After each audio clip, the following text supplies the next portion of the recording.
முளைத்தாவி அஞ்சிலே ஒன்றாராக ஆறுயிர்க்காக ஏகி அஞ்சிலே ஒன்று பெற்ற அணங்கை கண்ட அயலாரூரில் அஞ்சிலே ஒன்றை வைத்தான் அவனை மேலுத்து காப்பான். எங்கள் வாழ்வும் எங்கள் வளமும் மங்காத தமிழென்று சங்கே முழங்கு. இந்த கல்யாணத்துலலாம் பார்த்தீங்கன்னா தாலி கட்டுறதுக்கு முன்னாடி அங்கே இருக்கக்கூடிய வாத்தியார் அந்த இதை நடத்தி வைக்கக்கூடிய சொல்லுவார், நல்ல நேரம் முடிய போது சீக்கிரம் பொண்ணை வர சொல்லுங்கோ அப்படிம்பார். அப்போ நல்ல நேரம் முடிய போதோ அப்படிங்கிற ஒரு பயம் அந்த மாப்பிள்ளைகளுக்கு இருக்கும். அந்த மாதிரி பயம் உங்கள் அத்தனை பேர்ட்டு உட்காந்துருக்கான்னு தெரில, அப்படியே உடிச்சு வச்ச பிள்ளையார் மாதிரி உட்காந்துருக்கீங்க. என்னன்னு தெரில, ரொம்ப நேரம் வச்சுருக்கீங்க. பின்னாடி ஏகப்பட்ட ஸ்டால்கள்லாம் இருக்குது. நீங்கள் கோலப்படணும்னா உங்களுக்கு உற்சாகம் கொடுக்குறதுக்கு நிறைய விஷயங்கள் இருக்குது. தைரியமாக இருக்கலாம். ஒரு நல்ல இடத்துக்கு தான் நீங்கள் சேர்ந்துருக்கீங்க. கடைசியில் ஆடியோ சரியாக இருக்குதா, அந்த பக்கம் ரைட், எனக்கு அந்த பக்கம் எல்இடி பக்கம் சரியாக இருக்குதா, சரியாக இல்லைன்னு ஒருத்தர் சொல்கிறாரு. சரியாக இருக்குதா நான் கேட்டது உங்களுக்கு எப்படி கேட்டுச்சு? அந்த பக்கம் ஆடியோ சரியாக இருக்கா, லாஸ்ட்டில் எம் ஆடிபிள், எனக்கு ஏதோ டவுட்டாக இருக்கிற மாதிரி இருக்கு. ரைட், சலனமே இல்லாமல் இருக்கிறாங்க. வெரி குட், பிரச்சனை கிடையாது. இங்கே இந்த ஆடியோ ஒர்க் பண்ணுதா? இங்கே இந்த மைக் திஸ் ஒன், இந்த பையன் இருக்காது, ஆல் ஃபைனில் கேட்குதுல. அங்கே லாஸ்ட்டில் நின்றுட்டுருக்க ஒரு பேரண்ட் யாராவது கை தூக்குங்க பார்ப்போம். எனி பேரண்ட், லாஸ்ட்டில் இருக்க பேரண்ட்ஸ் கேட்க மாட்டுதுன்னு நினைக்கிறேன். அங்கே நிறைய பேரண்ட்ஸ் இருந்திருந்தாங்க. சரி, ஓகே, ரைட், ஓகே, எங்களுக்கு ஒன்றும் பிரச்சனை இல்லை. நாங்கள் டிவியில் தனியாக பேசியே பழகிட்டோம். இவ்வளோ பேர் இருக்கும்போது எங்களுக்கு ஒன்றும் பிரச்சனை இல்லை. நான் இதில் ஹேண்டில் எடுத்து நினைக்கிறேன். ரொம்ப ஒரு முக்கியமான காலகட்டத்தில் நீங்கள் வந்திருக்கீங்க. நேற்று வரைக்கும் நீங்கள் எல்லாம் ஸ்கூலில் படிச்சுக்கிட்டு இருந்தீங்க. உங்கள் அப்பா அம்மா சண்டை போடும்போது போன வருஷம் பூரா பீதியிலே வச்சுருந்துருப்பாங்க.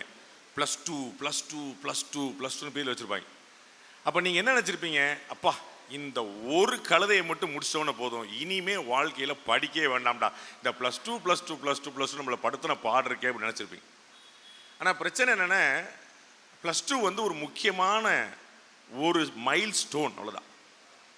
இதற்கு பிறகு ஒவ்வொரு வருஷமும் ஒரு முக்கியமான ஒரு மைல் ஸ்டோனாக இருக்க போகுது. அதுதான் ரொம்ப முக்கியம்.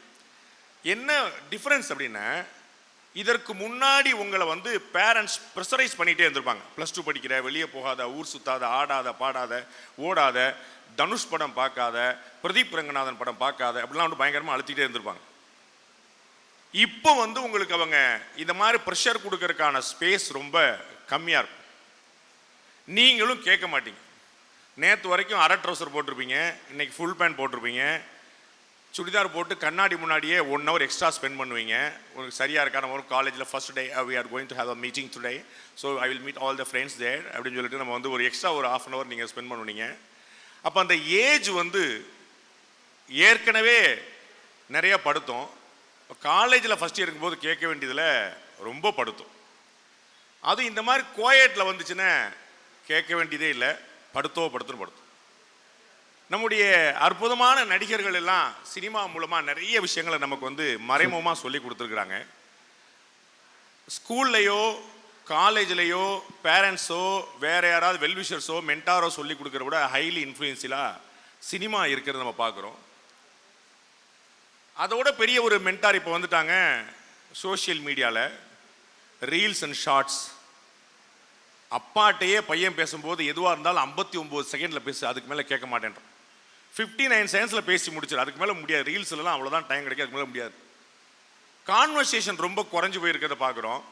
அதனால் என்ன இழப்புங்கிறத நாங்கள் நிறையா புரிஞ்சுக்கிறோம். நான் உங்கள்கிட்ட பேச போகிறது ஏதோ ஒரு போதனைகள், அறிவுரைகள் மாதிரியான விஷயங்கள் இல்லை.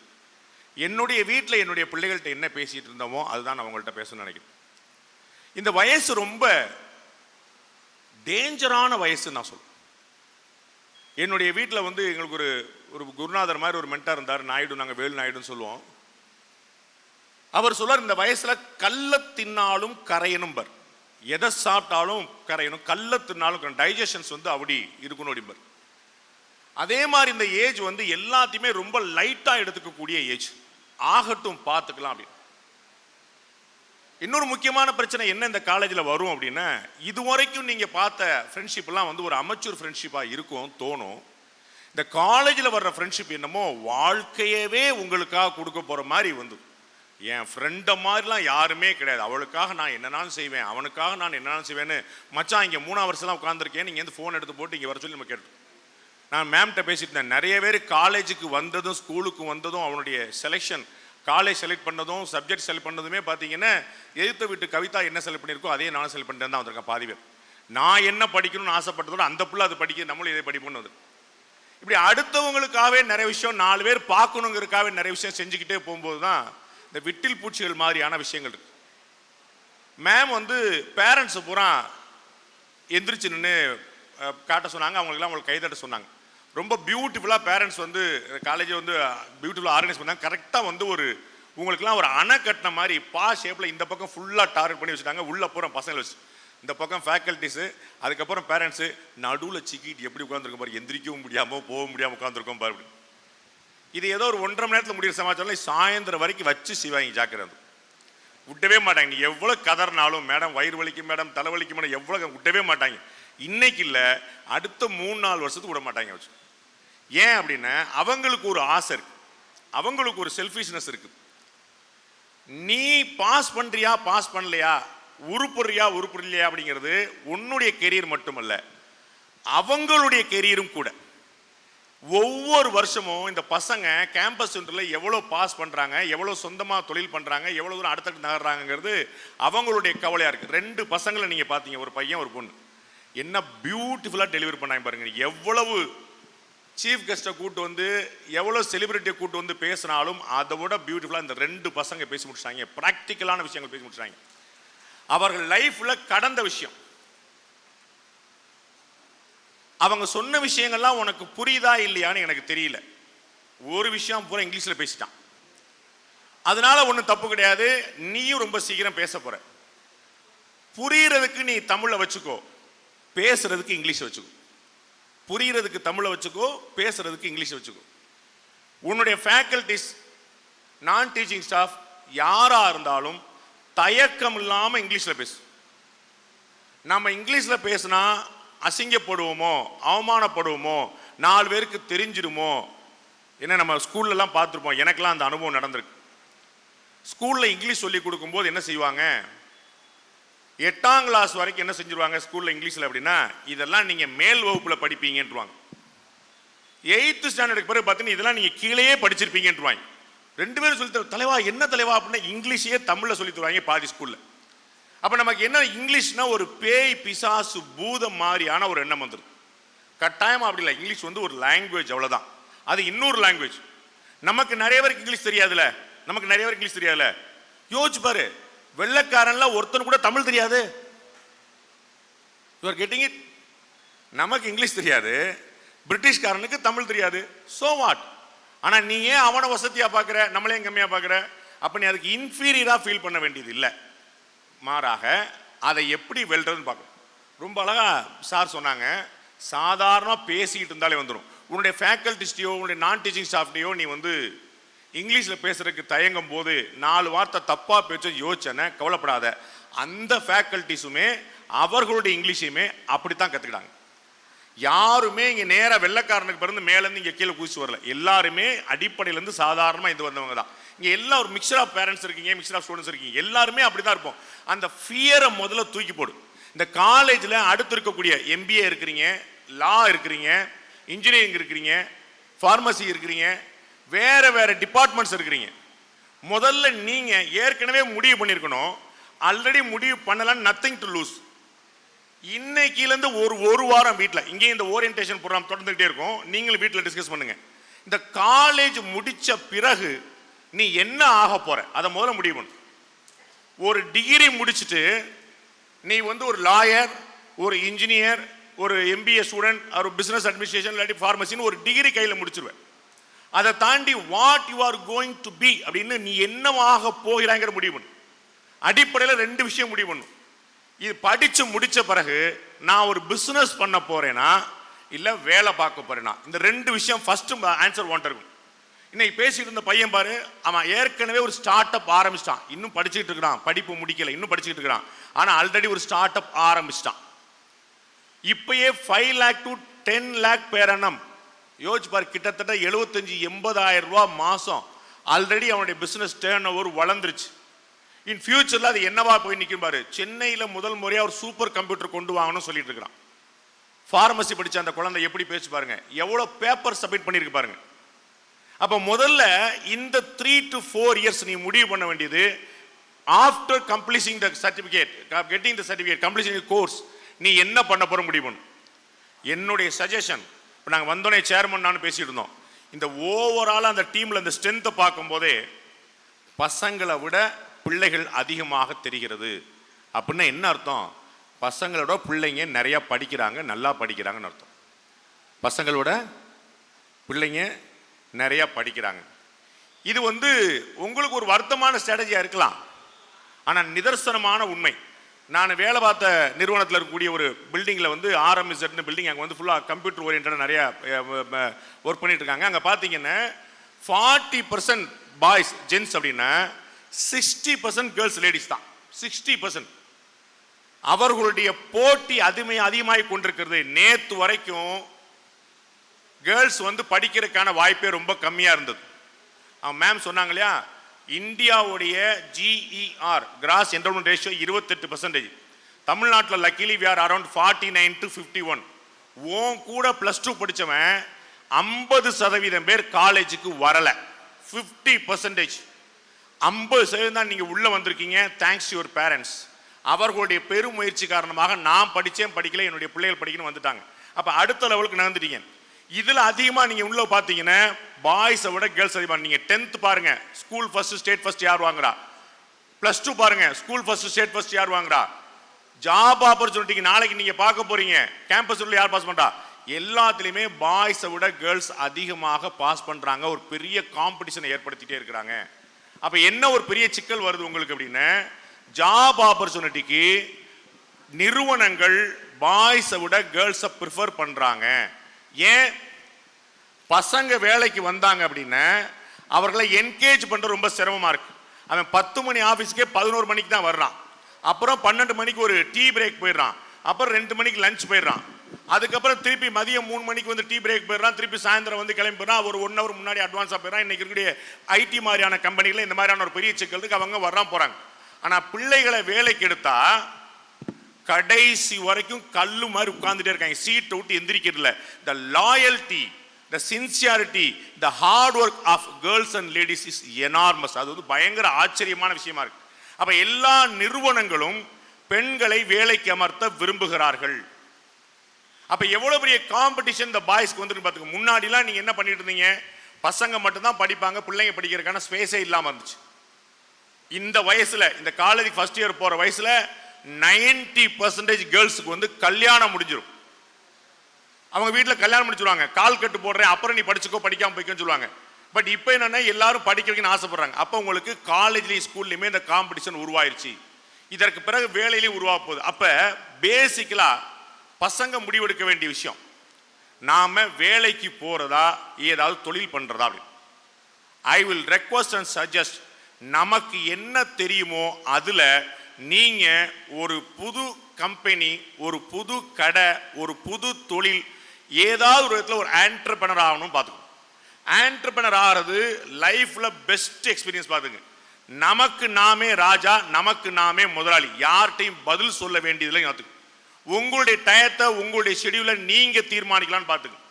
உங்களுடைய லாபம் பிகினிங்ல கம்மியா இருந்தாலும் போக போக நீங்க என்ன செய்றீங்கிற ஒரு தெளிவு ஏற்படுத்தி வச்சுக்கோங்க. இன்ஜினியர் ஆயிட்டீங்க, கட்டாம கேம்பஸ் சென்டர்ல வேலைக்கு வரும். உங்களுக்கு தெரிஞ்சிருக்கும், நிறைய இடங்களில் கேம்பஸ் சென்டருக்கு வேலைக்கு எடுப்பாங்க. நான் பார்த்த சில முக்கியமான பிரமுகர்கள் கேம்பஸ் சென்டர்ல வந்த வேலையை வேண்டான்னு திருப்பி கொடுத்துருக்காங்க. அன்னைக்கே ஒரு மாசத்துக்கு 20,000 ரூபாய் 30,000 சம்பளம் வரக்கூடியதை, வருஷத்துக்கு 3 லட்ச ரூபா 4 லட்ச ரூபா சம்பளம் வரக்கூடியதை கேம்பஸ் சென்டர்ல வேண்டான்னு திருப்பி கொடுக்குறாங்க. ஏன்? அவங்களுக்கு ஒரு பெரிய விஷன் இருக்குது. நான் இன்னைக்கு 20,000 ரூபாய் சம்பளத்துக்கு நான் வேலைக்கு போகல, நாளைக்கு நான் 20,000 ரூபாய் கொடுக்குற இடத்துக்கு நகருவேன். நான் சம்பளம் வாங்குற ஆள் இல்லை, சம்பளம் கொடுக்குற ஆள் அப்படின்னு நினைக்கிறேன். அப்ப அவங்களுடைய தொலைநோக்கு பார்வை அவங்க நகர்த்துது. அப்ப நாளைக்கு நீங்க உங்களுடைய காலேஜ் முடிஞ்ச பிறகு என்னவாக போகணும்? நம்ம தொழில் பண்ண போறோமா இல்ல வேலைக்கு போக போற முடியும்? அப்ப வேலைக்கு போறா இருந்தா நல்ல மார்க் வாங்க வேண்டிய எசென்சியல், தி பெஸ்டா இருக்க வேண்டியது எசென்சியல். நம்ம வந்தோம் 3 வருஷம் கடத்தணும் அப்படிங்கிறது இல்லை. வாழ்க்கையிலே பெஸ்ட் பீரியட் இதுதான் sir, college life sir, enjoy பண்ணுங்க சார். வேர்ல்ஸ்ல படிக்கிறேன்னு சொன்னா எல்லாருமே பயங்கர பேரா இருக்கும். அப்படியே வேர்ல்ஸ்ல படிக்கிற ஒரு பெரிய பேரா இருக்கும். அந்த பேர் பத்தாது. அது காலேஜ் வாங்கின நேம். நீ என்ன நேம் வாங்க போறன்னு பார்த்துக்கோ. அப்ப இந்த 3 இயர்ஸ்ல இந்த கோல்டன் பீரியட்ல எவ்வளவு ஹார்ட் ஒர்க் பண்ணுங்க பாரு. இந்த ஹார்ட் ஒர்க்குங்கிறது ஒரு நாளைக்கு 24 நேரம் படிக்க வேண்டியது இல்லை. அது வந்து சாத்தியமும் இல்லை. ஒரு நாளைக்கு 1 மணி நேரம், ஒன்லி 1 hour per day, உன்னுடைய காலை கடன்கள் முடிக்கிற மாதிரி, காலைல எந்திரிக்கிற மாதிரி, சாப்பிட்ற மாதிரி, பிரஷ் பண்ற மாதிரி, குளிக்கிற மாதிரி ஒரு மேண்டேட்டா ஒரு நாளைக்கு 1 hour வச்சு என்ன நடந்துச்சு நேத்து, நாளைக்கு என்ன நடக்க போகுது, இதை மட்டும் ஒரு 1 hour மட்டும் பார்த்து எவ்ரி அதர் டே இந்த 1 hour இப்போ நீ ஸ்பெண்ட் பண்ண ஆரம்பிச்சேன்னு நாளைக்கு நீ எதற்காகவும் கவலைப்பட வேண்டியிருக்காது. மேம் குறிப்பிட்டது போல எக்ஸாமினேஷன் வந்த பிறகு செமஸ்டர் வரும்போது அதற்கு முந்தின நாள் படிக்கிறேன் அப்படின்னா கட்டாயமா சாத்தியம் இல்லை. அது சாத்தியம் இல்லை, அது நடக்க போறதும் இல்லை. அப்ப முன்னாடியே ப்ரிப்பேர் பண்ணி ஒன்லி 1 hour per day. இது முதல்ல ஒரு 5 நாள் 10 நாள் ரொம்ப சிரமமான விஷயமா இருக்கும். பட் நீ பழக பழக பழக பழக சாதனம் அது வந்து மேண்டேட். அதுதான் சொன்னேன், காலைக்கிழமை குளிக்கிற மாதிரி, சாப்பிட்ற மாதிரி, பிரஷ் பண்ற மாதிரி, அது ஒரு 1 hour. காலையில 5 மணிக்கு எந்திரிச்சு பாருங்க. யாராவது 5 மணிக்கு எந்திரிச்சிருக்கீங்களா? 5 o'clock இந்த மார்னிங் யாராவது? அப்பாக்கள் தான் சொல்றாங்க, பசங்க சொல்ற மாதிரி தெரியல. 4-5 பேர். சாயந்தரம் 5 மணி இல்லப்பா, காலையில் 5 மணி. காலையில் 5 மணி தானே. காலையில் 5 மணிக்கு எழுந்திரிச்சா என்ன லாபம் அப்படின்னா, உங்களுடைய டே ரொம்ப லென்த்தியா இருக்கும். நீ 8 மணிக்கு எந்திரிச்சு 9 மணிக்குள்ள ஓடி வரணும், இல்லாட்டி 7 மணிக்கு எந்திரிச்சு 8 மணிக்குள்ள ஓடி வரணும்னு நினைச்சேன்னா அவதியா சாப்பிட்டு அவதியா ஓடிடுவேன். அப்போ உனக்கு பகலே பத்தாது. உனக்கு உடனே வந்து காலேஜுக்கு வந்து அப்புறம் காலேஜ் முடிஞ்சிடும், ஒரு ஹோல் டே கம்ப்ளீட் ஆயிடும். காலைல 5 மணிக்கு எந்திரிச்சு பாருங்க, 6, 7, 8 அட்லீஸ்ட் 3 hours சர்ப்ளஸா பெர் டே கிடைக்கும், எவ்ரி ஹவர். அதுல ஒரு 1 hour நேத்து என்ன நடந்துச்சு, நாளைக்கு என்ன நடக்க போகுது, இன்னைக்கு நடக்க போகுதுன்னு ஒரு கிளான்ஸ் உங்களுடைய ஸ்டடீஸ்ல. அப்ப நிறைய புது விஷயங்கள் நடக்கும். தம்பி, ஆர்டிபிஷியல் இன்டெலிஜென்ஸ் ஒன்று கேள்விப்பட்டிருப்பீங்க. அது பேய் பிசாசு மாதிரி உள்ள வந்து நிக்குது, பெரிய ரேஞ்சில் உள்ள நிக்குது. அது என்ன மாதிரி வரப்போகுது, என்ன மாதிரி டெவலப் ஆக போகுதுன்னு யாருக்குமே புரியல. யூடியூப்ல வந்து ஆர்டிபிஷியல் இன்டெலிஜென்ஸ் யூஸ் பண்ணா உனக்கு வந்து ரெவென்யூ கொடுக்க மாட்டேன்னு சொல்லியிருக்கான். காம்படிஷனா பார்க்குறான். எங்களுடைய ஜென்ரேஷன்ல கம்ப்யூட்டருங்கிற எப்படி வந்துச்சோ அது மாதிரி ஒரு பெரிய சுனாமி மாதிரி வருது. அது ஒரு தனி படிப்பா மட்டுமில்ல, ஆர்டிபிஷியல் இன்டெலிஜென்ஸ் தனி படிப்பா மட்டுமில்ல, நீ படிக்கிற லால, நீ படிக்கிற பார்மசில, நீ படிக்கிற இன்ஜினியரிங்லயுமே சேர்ந்து ஆர்டிபிஷியல் இன்டெலிஜென்ஸ் யூஸ் பண்ண முடியும். கொல்கத்தாவா பாம்பேவான்னு தெரியல, ஒரு ஹைகோர்ட்ல ஒரு கேஸை கொடுத்து அந்த கேஸை ஸ்டடி பண்ண சொல்லி ஆர்டிபிஷியல் இன்டெலிஜென்ஸ் ஒரு ஜட்ஜ்மெண்ட்டே எழுத சொன்னாங்க. ஒரு ஜட்ஜ்மெண்ட்டே எழுதிருச்சு ஆர்டிபிஷியல் இன்டெலிஜென்ஸ்ல. அப்ப ஏங்கிறது ஜுடிஷியல் ஜட்ஜ்மெண்ட் கொடுக்குற அளவுக்கு வந்து நிக்குது. அப்ப எவ்வளவு டெவலப் ஆயிருக்கு பாத்துக்கோ. அப்ப காலம் மாறிக்கொண்டே இருக்கிறது. அப்ப உன்னைய வெறும் பாட புத்தகத்தோட நிறுத்திக்கலாம உலகத்துல என்ன நடக்குது. அந்த பாப்பா சொன்னாங்க பாருங்க, எவ்வளவு பேப்பர்ஸ் எழுதணும், எவ்வளவு பேப்பர்ஸ் படிக்கணும், எவ்வளவு ஜேர்னல் படிக்கணும். லா ஸ்டூடெண்ட்ஸுக்கு தெரிஞ்சிருக்கும். நீ இங்க படிக்கிற 4 இயர்ஸோ 3 இயர்ஸோ வந்து 5 இயர்ஸோ 3 இயர்ஸோ வந்து லாவா முடிக்க போறது இல்லை. அது வெறும் தியரிட்டிக்கலா வந்தா நிக்க போகுது. இதற்கு பிறகு நீ யார்த்தையா போய் ஜூனியரா சேர வேண்டியிருக்கும். அவர்கள்ட்ட கத்துக்கூடியதான் ஒரிஜினல் லாவா இருக்கும். அப்ப இந்த லீகல் டிபார்ட்மெண்ட் எவ்வளவு ஆச்சரியமா வந்திருக்குன்னு, எவ்வளவு பெருசா டெவலப் ஆயிருக்குன்னு நீ தெரிஞ்சுக்கணும். அப்ப இப்பவே அதை படிக்க ஆரம்பிக்கணும். ஒவ்வொரு நாளும் தயவு செய்து உங்களை அத்தனை பேருக்கும் சொல்லுங்க, ஒவ்வொரு நாளும் தயவு செய்து ஒரு நியூஸ் பேப்பராவது படிங்க. ஒரே ஒரு நியூஸ் பேப்பராவது படிங்க எவ்ரி டே.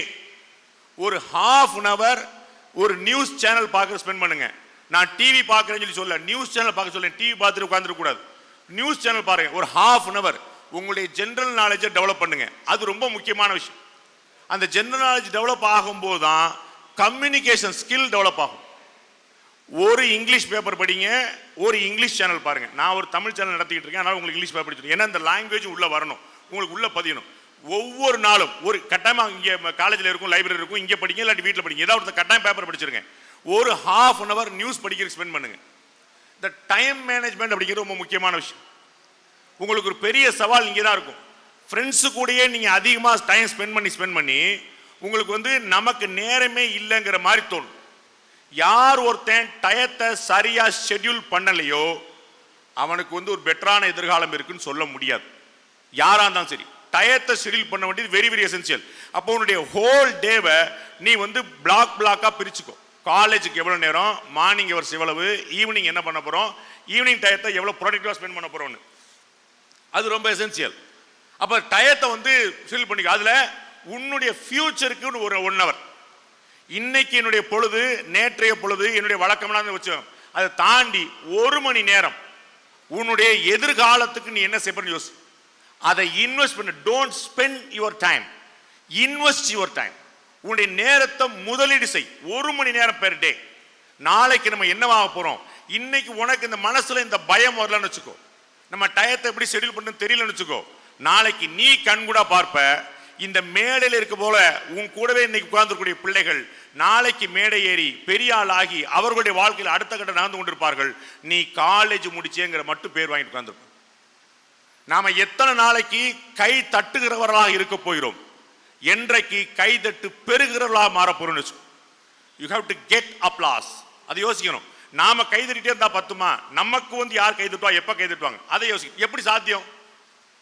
வித்த காட்டுறதா, நடிக்கிறதா, சினிமாவா, பாட்டா, கவிதையா, அது எல்லாமே இருக்கலாம்.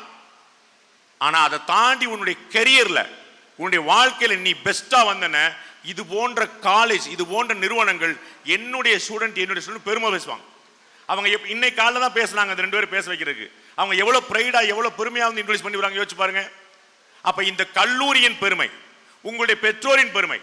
நாளைக்கு கல்யாணத்துக்கு வயசுக்கு வரும்போது உங்களுடைய பேரண்ட்ஸ் எல்லாம் எந்த கல்யாணத்துக்கு போனாலும் என்னுடைய பொண்ணு இன்ஜினியரிங் படிக்கிறா, அதுவும் வேல்ஸ்ல படிக்கிறா அப்படின்னு வித் ஆல் பிரைட் சொல்லுவாங்க. அது போதுமானதான் யோசிக்கணும். அவர்கள் இன்ஜினியரிங் படிக்கல, நீ இன்ஜினியரிங் படிக்கிற, அந்த பெருமை ஓகே. ஆனா அது போதுமானதா? அப்ப அந்த இன்ஜினியரிங் நீ வந்து மெடல் வாங்கின, காலேஜ் ஃபர்ஸ்ட், யூனிவர்சிட்டி ஃபர்ஸ்ட், இதெல்லாம் வந்து ஸ்கூலோட முடிஞ்சு வச்சு நினைச்சுக்கிட்டு இருக்கிறீங்க. இப்பயும் சாத்தியம், இப்பதான் அவசியம். இப்ப நீங்க இதை பண்ண ஆரம்பிச்சீங்க அப்படின்னா ஒரு வெறி பிடிச்ச மாதிரி இந்த வயசு இருக்கு இல்லையா, எனர்ஜி இருக்கு இல்லையா, இந்த எனர்ஜியை எப்படி ஸ்ட்ரீம்லைன் பண்ண போறீங்க? இதை டைம் பாஸுக்காக ஸ்ட்ரீம்லைன் பண்ணிட்டு அப்படின்னா வேற சொல்றது ஒண்ணுமே இல்லை. அதற்கு மாறாக அதை குவிமையமாக்கி ஒரு இடத்துல பொட்டன்ஷியலா வந்து ஃபோக்கஸா வச்சு இந்த எனர்ஜி, இந்த டைம், இந்த ஏஜ், அது எல்லாத்துக்கும் குவிச்சேன்னா நத்திங் லெஸ் தேன். உன்னுடைய வாழ்க்கையில சக்சஸை வந்து யாராலையும் தடுக்க முடியாது. வெற்றி பெறுகிறவர்கள் எல்லாமே தங்களுடைய உழைப்பை, திறமையை, நேரத்தை, இந்த 3 விஷயத்தை சரி பண்ணியிருக்காங்க. அவர்கள் எல்லோருக்கும் என்ன வாகனம் தெரிஞ்சிருக்கு. நண்பர்களே, நான் என்னுடைய சின்ன வயதிலிருந்து ஒரு நடிகர் ஆகணும், ஒரு பைலட் ஆகணும், ஒரு டாக்டர் ஆகணும்னு நான் நினைச்சதே கிடையாது. நான் ஒரு ஜேர்னலிஸ்ட் ஆகணும்னு நினைச்சேன். Right from my 7th standard, 7வது வகுப்பு படிக்கும் போது நான் வந்து ஜேர்னலிஸ்ட் ஆகணும். எனக்கு வேற எதுலையுமே ஆசை கிடையாது. நான் ஒரு பிரைம் மினிஸ்டருடைய, சீஃப் மினிஸ்டருடைய கான்வாய் போய்கிட்டு இருந்தா கூட அந்த ஒயிட் கலர் அம்பாசிடர்ல போயிட்டு இருக்கக்கூடிய பின்னாடி பிரஸ்ன்னு போயிட்டு இருக்கக்கூடிய அந்த காரை தான் பார்ப்பேன். அந்த பிரைம் மினிஸ்டர் காரை பார்த்ததில்ல, சீஃப் மினிஸ்டர் காரை பார்த்ததில்ல. எனக்கு ஆசை முழுக்க ஜேர்னலிஸ்ட். 7வது வகுப்புல இருந்து என்னுடைய ஆசை. காலேஜ் முடிச்சுட்டு தினமலர்ல வேலைக்கு ஆள் கேட்கிறாங்க. நண்பர்களே, கிட்டத்தட்ட 800-850 பேர் எங்க வேலைக்கு அப்ளை பண்ணிருந்தாங்க. மோர் தென் 800. அவ்வளோ அப்ளிகேஷன் ஃபார்மே அங்க கிடையாது. 200 அப்ளிகேஷன் ஃபார்ம் தான் வச்சிருந்தாங்க மொத்தமே. அப்ளிகேஷன் ஃபார்மே இல்லைன்னு கதவை போட்டுட்டாங்க. போய் அப்ளிகேஷன் ஸ்கேன் பண்ணிட்டு வர்றதுக்கு, காப்பி பண்ணிட்டு பிரிண்ட் எடுக்க. ஜேர்னலிசம் என்னுடைய ஆசையா இருந்ததுனால அந்த வெயிட் பண்ணிட்டு இருந்த 800 பேர் வெயிட் பண்ணி தருணத்தில் அங்கே வந்து எங்களை ஹேண்டில் பண்ணுறதுக்கு, இப்போ உங்கள் ஃபேக்கல்டிஸ்லாம் இன்ட்ரடியூஸ் பண்ணிவிட்டாங்க இல்லையா, அதை மாதிரி ஹேண்டில் பண்ணுறதுக்கு ஒரு 4-5 பேர் வச்சுருந்தாங்க. அதில் ஒருத்தர் நகர்ந்து போய், சார் எங்கே வேலைக்கு எடுக்கிறாங்கன்னு கேட்டேன். அவர் சேலத்துக்குன்னார். எத்தனை பேர் வேலைக்கு எடுக்கிறாங்க அப்படின்னா, ஒரு 50 பேர் அப்படின்னார். அப்போ எனக்கு ஒரு கான்ஃபரன்ஸ் வந்துச்சு.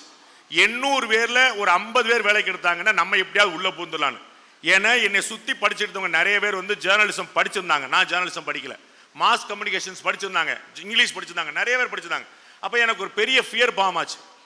அதுக்கப்புறம் நான் வந்து அந்த ரிட்டன் எக்ஸாம் எழுதினேன், அப்ளிகேஷனை ஃபில் பண்ணேன், இன்டர்வியூஸ் அட்டன் பண்ணேன். ஒரு 4 டைப் ஆஃப் ஃபில்டரிங் இருந்துச்சு. 4 விதமாக கழிச்சுட்டே இருந்தாங்க. கடைசியாக 12 பேர் தான் எடுத்தாங்க. 850 பேர்லேருந்து 12 பேர் எடுத்தாங்க. அந்த 12 பேர் எம்டியோடைய இன்டர்வியூ அட்டன் பண்ணோம். அந்த 12லேருந்து 5 பேர் தான் செலக்ட் பண்ணாங்க. அந்த 5 பேரில் ஒருத்தன் நான். அந்த 5 பேர் 850லேருந்து 5 வரைக்கும் வந்தபோது என்ன முக்கியமான பாயிண்ட் அதில் இருந்துச்சு அப்படின்னா, 25 கேள்வி கேட்டிருந்தாங்க அப்ளிகேஷனில். அதில் 25வது கேள்வி, எந்த ஊரிலும் பணிபுரிய சம்மதமான்னு கேட்டிருந்தாங்க. Are ready to work at any place, எந்த ஊரில் பண்ணு. நான் வந்து சம்மதம் எழுதியிருந்தேன், அப்படிதான் எல்லாம் எழுதுவோம், வேலை வேணும்ல சம்மதம். பிராக்கெட்ல சேலம் உள்படன்னு போட்டேன். ஏன்? அந்த 850 பேர் வெயிட் பண்ணிட்டு இருக்கும் போது உள்ள ஒரே ஒரு தினமலர் ஸ்டாஃப் ஒருத்தர் இருந்தார். அவர்கிட்ட போய் பேசும்போது அவர் சொன்னாரு சேலத்துக்கு வேலைக்கு எடுக்கிறாங்க அப்படின்னு. அப்ப நான் சின்னதா ஒரு பத்திரிகையாளர் ஆங்கிருந்த ஆசையில உள்ள இருந்துச்சு. அப்ப சேலத்துக்கு வேலைக்கு ஆள் எடுக்கிறாங்க போல அப்படின்னு. எந்த ஊர்ல பணிபுரிய சம்பந்தமா சொன்னோம், சேலம் உள்படன் போட்டேன். அப்ப எங்க எம்டி வந்து இன்டர்வியூ பண்ணும்போது கேட்டாரு, சேலத்துக்கு வேலைக்கு ஆள் எடுக்கிறோம்னு உனக்கு யார் சொன்னா அப்படின்னாரு. ஒரு பத்திரிகையாளர், சோர்ஸ் சொல்ல மாட்டேன் சார், நான் ஒரு ஜேர்னலிஸ்டா சோர்ஸ் சொல்ல மாட்டேன். அப்ப அதே ஆசையா உட்கார்ந்து என்னுடைய 11ஆம் வகுப்புல நம்ம இன்ட்ரோடக்ஷன் பண்ணும்போது சொன்னாங்க, என்னுடைய 11ஆம் வகுப்பு 12ஆம் வகுப்பு கேப்ல நான் ஒரு கையெழுத்து பத்திரிகை நடத்தினேன். கையெழுத்து பத்திரிகை வார இதழா நடத்தினேன், வீக்லி கையெழுத்து பத்திரிகை வார இதழா நடத்தி நான் கேள்விப்பட்டு இதுவரைக்கும் இந்தியாவிலே யாரும் கிடையாது. கையெழுத்து பத்திரிகை எல்லாருமே வந்து மந்த்லி நடத்துவாங்க, ஃபோர்த்லி நடத்துவாங்க, வார பத்திரிகை யாருமே நடத்தின கிடையாது. இது நான் எல்லா இடத்துலயும் சொல்ல காரணம் யாரா நடத்திருந்தா நான் தெரிஞ்சுக்கணுங்கிறதுக்காக. அப்ப எது என்னை டிரைவ் பண்ணுச்சு? பாரத பிரதமர் நரேந்திர மோடியில இருந்து தற்போதைய தமிழக முதலமைச்சர் ஸ்டாலின் வரைக்கும் நான் இன்டர்வியூ எடுக்காத ஆளே கிடையாது. எது டிரைவ் பண்ணுது அப்படின்னா அந்த ஆசை, அந்த முன்னாடியே திட்டமிடல். நான் என்னவாகணும்னு ஆசைப்பட்டேன், ரொம்ப தெளிவா இருந்தேன், எனக்கு எந்த குழப்பம் இல்லை. I wanted to be a journalist, I am a journalist. அப்ப ஜேர்னலிஸ்ட் ஆகணும்னு ஆசைப்பட்டேன், ஜேர்னலிஸ்ட் ஆனேன். உங்களுடைய வாழ்க்கையில நீங்க என்ன ஆகணும்னு ஆசைப்படுறீங்க? டிகிரி முடிச்சுட்டு வேலைக்கு போறதா, டிகிரி முடிச்சுட்டு தொழில் பண்றதா, தொழில் பண்றதா இருந்தா இதுலயே படிச்ச படிப்பிலேயே பண்றதா, இல்லாட்டி வேற ஏதாவது? என்கிட்ட வேலைக்கு இருக்கக்கூடிய கிட்டத்தட்ட 50-60 பேர்ல நிறைய பேர் இன்ஜினியர்ஸ். அவர்கள் படித்த படிப்புக்கும் இன்று பார்க்கிற வேலைக்கும் சம்பந்தம் இல்லை. அப்கோர்ஸ் அது உனக்கு பிடிச்சிருந்த வேலையா இருந்தா பியூட்டிஃபுல். அப்ப அது பிடிக்காத வேலையா இருந்தா, அப்ப படிப்புல ஒரு 3-4 வருஷம் பால், பிடிக்காத வேலையில ஒரு 3-4 வருஷம் பால். அப்ப என்ன செய்யணும்? பிடிக்காத விஷயத்தை எவ்வளவு நாள் தூக்கி பிடிக்க முடியும் யோசிங்க. அப்ப உங்களுடைய லைஃப்ல எது உனக்கு வேணுது? இன்னைக்கு வந்து உன்னை சினிமா இருக்கலாம், பசங்கள்ட்ட கேட்டா நான் ஒரு நடிகர் ஆகணும்னு ஆசைப்படுறேன், நான் ஒரு பாடலாசிரியர் ஆகணும்னு ஆசைப்படுறேன், நான் வந்து ஜோக் அடிச்சா பசங்க பூரா சிரிக்கிறாங்க, நான் டிராமா பண்ண ஆசைப்படுறேன். இதெல்லாம் என்டர்டைன்மெண்ட்டுக்கு உதவும். இந்த காலேஜில் 100 பேர் வந்து கேம்பஸ் இன்டர்வியூக்கு போனாங்கன்னா 90 பேர் 95 பேருக்கு பிளேஸ்மெண்ட் ஆர்டர் கிடைக்கும். ஸ்ட்ரைக்கிங் ரேட் பாரு 90-95%. ஆனால் சினிமாவுக்கு 1 லட்சம் பேர்ல ஒருத்தருக்கான ஸ்ட்ரைக்கிங் ரேட் அதிகம். 1 லட்சம் பேர் ஆசைப்பட்டாலும் ஒருத்தர் சக்சஸ் பண்ற ரொம்ப அதிகம். உங்களுடைய சேர்மன் உங்களுக்கு தெரிஞ்சிருக்கும், சினிமா இண்டஸ்ட்ரியில் அவருக்கு இருக்கக்கூடிய பழக்கம் ரொம்ப டீப்பானது, ரைட்? அவர்கிட்ட கேட்டா சொல்லுவாங்க, நீங்க நினைக்கிற மாதிரி அவ்வளவு ஈஸியான விஷயம் இல்லை. நம்ம வந்து ஸ்டார் அவ்வளவு பெரிய ஸ்கிரீன்ல பாக்குறோம், கொஞ்சம் யோசிக்கணும். நாம அந்த ஸ்டாரை பார்த்து, ரங்கநாதனை பார்த்து, தனுஷை பார்த்து, அஜித்தை பார்த்து, விஜயை பார்த்து கைதட்டி உட்கார்ந்து இருக்க போறோமா, கைதட்டி வாங்குற இடத்துக்கு மாற போறோமா? அப்ப உன்னுடைய வாழ்க்கையில நீ சக்சஸ் பண்ணன. எந்த பேரண்ட்ஸ் வந்து உன்னை இன்ஜினியரிங் படிக்கிறான், காலேஜில் படிக்கிறான், வேல்ஸ்ல இருக்கிறான் அப்படின்னு சொல்ற அதோட நிறைவு கொடுக்க போறியா? யூனிவர்சிட்டிலேயே ஃபர்ஸ்ட் வாங்கினா, காலேஜ்லேயே ஃபர்ஸ்ட் வாங்கினா, ஸ்காலர்ஷிப் வாங்கினா, 20 கோடி ரூபாய் ஸ்காலர்ஷிப். ஜஸ்ட் இமேஜின், 20 கோடி. அந்த தம்பி ரொம்ப சொன்னா, ஃபர்ஸ்ட் இயர் உள்ள ஜாயின் பண்ணும் போதே 50% ஸ்காலர்ஷிப், பிறகு 100% ஸ்காலர்ஷிப். யோசிப்பாரு. அப்படின்னா என்ன அர்த்தம்? உன்னுடைய படிப்புக்கான செலவை நீயே சம்பாதிக்க ஆரம்பிச்சோன்னு அர்த்தம். உன்னுடைய சட்டை கேட்டு அடம் பிடிக்க போற, உன்னுடைய பேண்ட் கேட்டு அடம் பிடிக்க போற, நான் காலேஜ் போறேன் எனக்கு கட்டாயம் பைக் வேணும்னு சொல்ல போற, எனக்கு புதுசா சுடிதார் வேணும், இவ்வளவு ட்ரெஸ் வேணும், என் ஃப்ரெண்ட்ஸ் அதெல்லாம் போட்டா டாப்ஸ் போட்டிருக்காங்க, எவ்வளவு இருக்கா அவ்வளவு நீ வாங்க போறீங்க. உங்களுடைய ட்ரெஸ்ஸுக்காக ஸ்பெண்ட் பண்றதுல கொஞ்சம் உங்களுடைய ஃபியூச்சருக்காக ஸ்பெண்ட் பண்றப்பாரு. அந்த மணி சேவ் பண்ணிப்பாரு. என்னுடைய ரொம்ப தெரிஞ்ச ஒரு சிவகாசியில் ஒரு டாக்டர் இன்னைக்கு பிராக்டிஸ் பண்ணிட்டு இருக்கிறாரு. அவங்க அப்பா நல்ல மல்டி மில்லியனியர். அவர் வந்து அந்த பையன் டாக்டர் ஆகணும்னு ஆசைப்பட்டார். அப்ப சொன்னாரு, ஒரு அமௌண்ட் ஒதுக்கி வச்சுட்டு, நான் இவ்வளவு அமௌண்ட் ஒதுக்கி வச்சிருக்கிறேன், இதுக்குள்ள உனக்கு டொனேஷன்லாம் கொடுக்க முடிஞ்சா, அப்பெல்லாம் வந்து நீட் கிடையாது, நான் சொல்ல ஒரு 20 வருஷம் முன்னாடி, இதுக்குள்ள நீ வந்து டொனேஷனுக்குள்ள நீ சீட் வாங்கிட்டேன்னா என்னால் ஸ்பெண்ட் பண்ண முடியும், அதுக்கு மேலே நான் ஸ்பெண்ட் பண்ண மாட்டேன்னாரு. அந்த பையன் ஒரு நார்த் இந்தியன் சேட்டு பையன். அந்த பையன் இன்னும் ப்ராக்டிஸ் பண்ணிட்டு இருக்கான் சிவகாசியில்.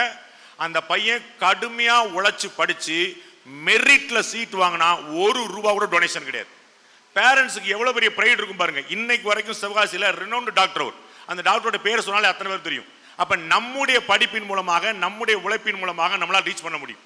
நிறைய டைம் கில்லர் இப்ப இருக்கும். இந்த வயசுல ஆட்டோமேட்டிக்கா என்டர்டைன்மெண்ட்ல ஏகப்பட்ட டைம் ஸ்பெண்ட் ஆகும், மொபைல்ல நிறைய டைம் ஸ்பெண்ட் ஆகும். ஃப்ரெண்ட்ஸ் அப்படிங்கிற பேர்ல பல எனிமிகள் இருப்பாங்க, அவங்க வந்து டைம் ஸ்பெண்ட் பண்ணுவாங்க. வா மாப்பிள்ள பார்த்துலாமே, நீயே படிக்கிறதுக்கு போவ, நான் இன்னும் படிக்கல, நாளைக்கு படிச்சுக்கலாம், சேர்த்து படிச்சுக்கலாம். அவனுடைய நண்பன் கிடையாது. நல்லா இங்க வச்சுக்கோ, நண்பன்கிற பேர்ல இருக்கக்கூடிய எதிரி. யார் ஒருத்தன் நான் படிக்க போறேன்னு சொன்னா சரிவா நானும் சேர்ந்து படிக்கிறேன்னு சொல்றானோ அவன் நண்பன். நான் படிக்க போறேன்னு சொன்னா வேண்டாம் மாப்பிள்ள நாளைக்கு படிக்க போறேன்னு சொன்னானோ டவுட்டே பண்ணாத அவன் எதிரி. நாளைக்கு அவர்களுடைய வேலை அவர்கள் பார்த்து கொண்டு போய் விடுவார்கள். உன்னுடைய வேலை யார் பாப்பான்னு யோசிக்கும். அப்ப டைம் கில் பண்ணாம டைம் மேனேஜ் பண்ணி நாளைக்கு நான் என்ன பண்ண போறேங்கிற பார்த்து நாளைக்கு என்ன பண்ண போறேன் முடிவு பண்ணி அதற்கேற்ற மாதிரி நான் வந்து மாஸ்டர்ஸ் படிக்க போறேன்னா, நான் வந்து ஜாப் போக போறேன்னா, நான் வந்து பிசினஸ் அதுக்கேற்ற மாதிரி டயத்தை ரிவர்ஸ்ல ஸ்பெண்ட் பண்ண பழகு. உனக்கு நாளைக்கு என்ன பண்ண போறோம் அப்படிங்கிற ஒரு தெளிவு இருந்தால் மட்டும்தான் இன்னைக்கு உன்னுடைய டயத்தை நீ சேவ் பண்ண முடியும். இந்த கேம்பஸ் எவ்வளவு பெருசா இருக்குன்னு யோசி. உள்ள என்னென்ன ஃபெசிலிட்டி இருக்குன்னு பாரு. மேம் சொன்னாங்க நிறைய கிளப்புகள் இருக்கு. யூட்டிலைஸ் மோர். உன்னுடைய காலேஜ்ல கேள்வி கேட்க தயங்காத. கேள்வி கேட்டா நம்மளை முட்டாள் நினைச்சிருவாங்களோ, நமக்கு புரியலன்னு நினைச்சிருவாங்களோ தயங்குன கடைசி வரைக்கும் அந்த கேள்விக்கு பதில் கிடைக்காது. அந்த கேள்வி கேட்ட சப்ஜெக்ட் பத்தி கேளு, மற்ற விஷயங்கள் பத்தி கேளு, பொது விஷயங்கள் பத்தி கேளு, தெரிஞ்சுக்கோ. Ask them, interact with them. அப்ப இந்த இவ்வளவு பெரிய ஸ்ட்ரென்த், எவ்வளவு பெரிய ஃபேக்கல்டிஸ் காட்டினாங்கன்னு பாரு. எவ்வளவு எக்ஸ்பீரியன்ஸ் பாரு. மோர் தென் 30 இயர்ஸ்க்கு மேல உட்கார்ந்துருக்காங்க. பெஸ்ட் அவார்டு வாங்கியிருக்காங்க, பெஸ்ட் நாக் சர்டிஃபிகேட்ஸ் வாங்கியிருக்காங்க, A++. இதான் பெஸ்ட் ஒரு காலேஜில் வாங்க முடியும். அவர்கள் சைடில் என்ன செய்ய முடியுமோ அத்தனை செஞ்சுட்டாங்க. உன்னுடைய சைடில் என்ன செய்ய முடியுங்கிற பாரு. அப்ப இந்த வயசுல இந்த டயத்துல ஒரு 3 வருஷம் 4 வருஷம் பல்ல கடிச்சு நீ பண்ணிட்டன லைஃப்ல செட்டில்டு. ஒரே ஒரு விஷயம் சொல்லி முடிக்கிறேன் லாஸ்டா. இந்த வயசுல கட்டாயமா காதல் அப்படின்னு ஒன்று வரும். அந்த வயசு அப்படிப்பட்டதா இருக்கும். யாரை பார்த்தாலும் அழகா தெரியும், யாரை பார்த்தாலும் நம்மால் மாதிரியே தெரியும். நீ ப்ளூ கலர் சட்டை போட்டு வந்த, அந்த பிள்ளையும் ப்ளூ கலர் சுடிதார் போட்டு வந்தானே, பாத்தியா நானும் ப்ளூ கலர் அவளும் ப்ளூ கலர், மாப்பிள்ளை இது லவ் தான் அப்படின்னு. காக்கி கலர் போட்டு பாரு, பஸ் டிரைவர் கண்டக்டர்லாம் அதே கலர் தான் இருப்பான். அது இல்ல மேட்டர். லவ் பண்ணும்போது புரிஞ்சுக்கோ. முதல்ல நான் ஏற்கனவே சொன்ன போல சினிமா உன்னை ஈர்க்கும். காதலிக்காவிட்டால் வாழ்க்கையே வீண் என்று சொல்லும். அவர்கள் எல்லாம் சராசரியாக 40 வயதுக்கு மேற்பட்டவர்கள், above 40. இன்னைக்கு உங்களுடைய யங்கஸ்ட் ஹீரோவுடைய வயசு என்னன்னு பார்த்துக்கோ. உங்களுடைய யங்கஸ்ட் ஹீரோவுடைய வயசு என்னன்னு பார்த்துக்கோ. யாருமே 40 கீழே இல்லை. லைஃப்ல செட்டில் ஆயிட்டாங்க, 1000 பேசுவாங்க. நீ இப்பதான் லைஃப்ல செட்டில் ஆகணும். இன்னைக்கு உண்மையிலே காதல் வந்துச்சுன்னு அது காதல் தானான்னு யோசி. அது உண்மையா காதல் தானான்னு தெரிஞ்சுக்கிறதுக்கு ஒன்னே நீ செக் பண்றதுக்கு ஒரு வழி சொல்றேன். அவங்கள்ட்ட போய் லவ் பண்றேன்னு சொல்லாத. அந்த அம்மாவும் சொல்ல வேண்டாம், நீயும் சொல்ல வேண்டாம். உண்மையில லவ் பண்ண மனசுல வச்சு. லவ் பண்றது பெரிய விஷயம் இல்ல தம்பி. பிறகு கல்யாணம் முடிக்கணும். ஆமாவா இல்லையா? ஏன் லவ் பண்றது பெரிய விஷயம் இல்லைன்னு சொல்றேன் தெரியுமா? நான் லவ் பண்ணி கல்யாணம் பண்ணுவேன். லவ் பண்ணி கல்யாணம் பண்ண மட்டும் இல்ல, லவ் பண்ண பொண்ணையே கல்யாணம் பண்ணுவேன். புரிஞ்சவனுக்கு? அது லவ் வேற சார், கல்யாணம் சார், ரெண்டு வேற வேற டிபார்ட்மெண்ட் சார். அது இல்ல, லவ் பண்ண பொண்ணே கல்யாணம் பண்ண. 3வது பாயிண்ட், லவ் பண்ண பொண்ண ஊரறிய உலகறிய இரு வீட்டார் சமூகத்தோட பத்திரிக்கை அடிச்சு கல்யாணம் பண்ண. புரியுதா அவனுக்கு? ஓடி போய் இல்ல. அதான் மேட்டர். அப்ப இந்த லவ் வரும்போது அண்டர்ஸ்டாண்ட் யுவர் செல்ஃப். நீ என்ன நினைக்கிறன்னு யோசிச்சுக்கோ. ஓகே, உண்மையிலே லவ் இருக்குப்பா. இல்ல சார், எனக்கு வந்து பாசமா தான் சார் இருக்கு, ஆசையா தான் சார் இருக்கு, வெரி இன்ஃபேக்சுவேஷன் இல்ல சார். ரைட். அப்ப நாளைக்கு நீ கல்யாணம் முடிச்சேன்ன சாதாரணமா ஒரு புடவை, ஒரு நைட்டி, ஒரு பூ, ஒரு ஊர் சுத்துறதுக்கு ஒரு பைக், ஒரு பெட்ரோல், நீ உனக்கு கேட்டன உங்க அப்பா தண்டச்சோறு போடுறோம் பரவாயில்ல எக்ஸ்ட்ரா போட்டு போல விடல. நான் லவ் பண்ற பொண்ணை கூட்டு போறேன்னு சொன்னா கொடுப்பாங்களா? மாட்டேன். அப்ப இதற்கு சொந்தமா சம்பாத்தியம் வேணும் தெரிஞ்சுக்கும். உன்னுடைய மனைவிக்கு உன்னுடைய கணவனுக்கு நீ சொந்தமா காசு இருந்தா தான் நிக்க முடியும். ஞாபகம் வச்சுக்கோ, economical freedom is the ultimate freedom. என்னுடைய பிள்ளைகளுக்கு நான் சொல்லுவேன், தயவு செய்து வேலைக்கு போயிருங்க. படிச்சு முடிக்க விடாதீங்க. ஒரு போட்டோ காப்பி ஜெராக்ஸ் கடையில வேலைக்கு போயிருங்க. 10,000 சம்பளம், 1 லட்சம் சம்பளம், எத்தனை லட்சம் சம்பளம் வந்தாலும், எத்தனை ஆயிரம் சம்பளம் வந்தாலும் 100 சம்பளம் விட்டுறாதீங்க. உங்களுடைய லேடி ஃபேக்கல்டிஸ் பூரா இருக்காங்க பாத்தீங்களா, அவங்கள்ட்ட பூரா தயவு செய்து கேளுங்க. ஏன் மேடம் நீங்க இப்படி வேர்க்க விறுவிறுக்க வேலை பார்க்குறீங்க? உங்களுடைய ஹஸ்பண்ட் இவ்வளவு பெரிய ஆளா இருப்பாரு, நீங்க மட்டும் ஜாலியா வீட்டில் உட்காந்துருக்காம கேளுங்க. அவங்க ஏன் தலையை பின்னாம வரும்போது பஸ்லேயே வந்து பின்னிக்கிட்டு இங்கே வந்து காலேஜ் அட்மினிஸ்ட்ரேஷனுக்கு பதில் சொல்லிட்டு ஏன் அவ்வளவு பாடுபடுறான்னு பாருங்க. அடிப்படையான விஷயம் எக்கனாமிக்கல் ஃப்ரீடம். உனக்கு ஒரு பூ வாங்கணும், உனக்கு ஒரு புடவை வாங்கணும், உனக்கு ஒரு சினிமா போகணும், அதற்கு புருஷன்காரனையோ அண்ணன்காரனையோ அப்பாக்காரனையோ மூஞ்சி பார்த்து நிற்காம உன் சொந்தமாக உன் மனசில் எனக்கு இன்னைக்கு வந்து பூ வாங்கணும்னு நினச்சி வாங்கினேன், எனக்கு புடவை வாங்கணும்னு நினச்சி வாங்கினேன், எனக்கு சினிமா போகணும்னு நினச்சி வாங்கினேன், எனக்கு ஒரு ஃப்ரீடம் இருக்குன்னா எக்கனாமிக்கல் ஃப்ரீடம் மட்டும்தான் ரியல் ஃப்ரீடம். தயவு செய்து ஞாபகம் வச்சுக்கோங்க. கட்டாயமாக படித்து முடித்த பிறகு வேலைக்கு போயிருங்க. கல்யாணம் கட்டாயம் பேசுவாங்க. கல்யாணம் பேசும்போது உத்தரவாதமாக சொல்லிடுங்க, நான் வேலைக்கு போவேன், வேலையை விட மாட்டேன். அதற்கு சம்மதிச்சா கல்யாணம், இல்லைன்னா ஒன்றும் பிரச்சனை இல்லை. இந்த எக்கனாமிக்கல் ஃப்ரீடம் லைஃப் லாங்கா நான் எவ்வளோ பேரை பார்த்துருக்கேன், ஆயிரக்கணக்கான கதைகள். தயவு செய்து வேலைக்கு போயிருங்க. அவங்க பூரா பிஸ்னஸ் மட்டும் நம்ம வேலைக்கு போயிடலாம். அப்போ நாளைக்கு கல்யாணம் பற்றி பேச்சு வரும்போது, வீட்டில் கல்யாணம் பற்றி பேசுனாங்கன்னு அன்னைக்கு நீங்கள் ஒரு நல்ல வேலையில் 1 லட்ச ரூபா 1.5 லட்ச ரூபா சம்பாதிக்கக்கூடிய தொழில் பண்ணிட்டு இருந்தீங்கன்னு அன்னைக்கு நீங்கள் கல்யாணம் பண்ணணும்னு சொல்லிட்டு, நான் காலேஜில் செகண்ட் இயரில் ஃபர்ஸ்ட் இயரில் ஒரு பொண்ணை பார்த்தேன், அந்த பொண்ணை கல்யாணம் பண்ணிக்கலாம்னு நினைக்கிறேன் அப்படின்னு சொல்லி சொன்னால், உங்கள் வீட்டில் மட்டும் இல்லை உங்கள் ஃபேக்கல்ட்டியே சப்போர்ட் பண்ணுவாங்க. நீ நல்ல பையனாக இருக்கிற, நிறையா வளர்ந்துருக்கிற, நிறையா படிச்சிருக்க, சொந்தமாக சம்பாதிக்கிற அப்படின்னு சொல்லிட்டு. அதை தாண்டி காலேஜ் முடிச்சுட்டு வேலைக்கு போய் படிக்கிற வரைக்கும், படித்து முடிக்கிற வரைக்கும், வேலைக்கு போகிற வரைக்கும் அந்த நிதானம், அதே அன்பு, அதே பொண்ணு மீதான காதல். ஏன்னா வருஷம் நீ நிறைய பெண்களை பார்ப்ப, ஆனா அந்த அத்தனை நாள் கழிச்சும் அதே அன்பு உன் மனசுக்குள்ள காதல் இருந்தது அப்படின்னா அதுதான் உண்மையான காதல். பார்த்த உடனே வர்றதெல்லாம் காதல் இல்லை, பார்த்த பிறகும் பல வருஷம் கழிச்சும் தொடர்ந்தால் அதுக்கு பேர் தான் காதல். உன்னுடைய டயத்தை, உன்னுடைய நேரத்தை, உன்னுடைய உழைப்பை, உன்னுடைய ஃபோக்கஸை, உன்னுடைய டைம் மேனேஜ்மெண்ட்டை லட்சியத்தோடு தொடர்புபடுத்தி வை. என்னவாக போகிறோம் என்பதை நிலைநிறுத்திக்கொள். வாழ்க்கையில் வெற்றி உனக்கானது. நன்றி, வணக்கம்.